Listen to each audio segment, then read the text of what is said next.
News. Now here's Mike. All right, lots of college graduates looking for jobs these days. Stewart Welch from the Welch Group joins us with some advice. He's got 6 pointers for college graduates in terms of finding a job or getting into your career right after college. All right, first of all, I know tip number 1 here, be flexible in finding a job. Tell me what you mean by that. Well, I think, it's still a pretty tough job market out there, and actually the unemployment rate ticked up this last month to 7.6%, but that is in no way representative of what's going on in college graduates.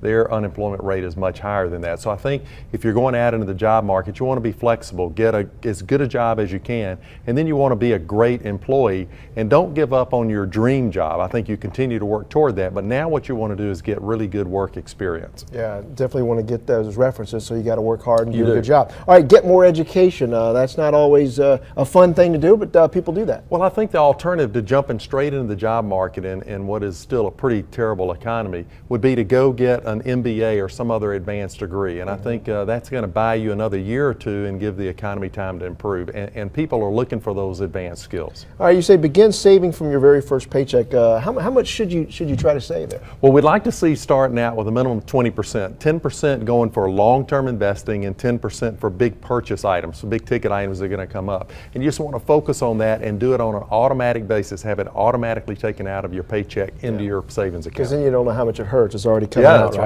All right, tip number 4 here. You say learn about personal finance and investing. So if you'd spend 30 minutes a day for a year, you'd be like a genius in finance. Warren Buffett. Yeah, well, it turns out this stuff's not that hard. What you really want to do is learn to pay attention to your money and invest consistently. If you spend just a little bit of time every week learning about investments, you're going to become very competent. Plenty of information out there to get the basic knowledge about investing. All right, learn about personal finance investing. We talked about that, but buying a home?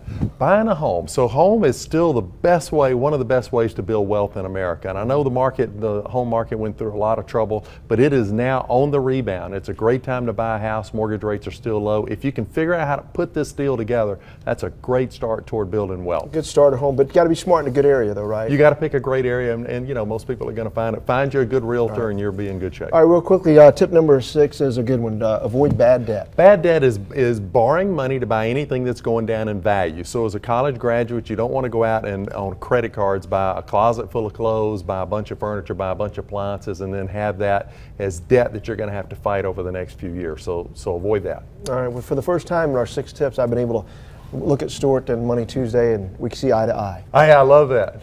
And there's a reason for that. No, we're not going to tell them. Yeah, we don't do. All right, let's go to break quickly. Cut it out, John. All right, do vegetarians live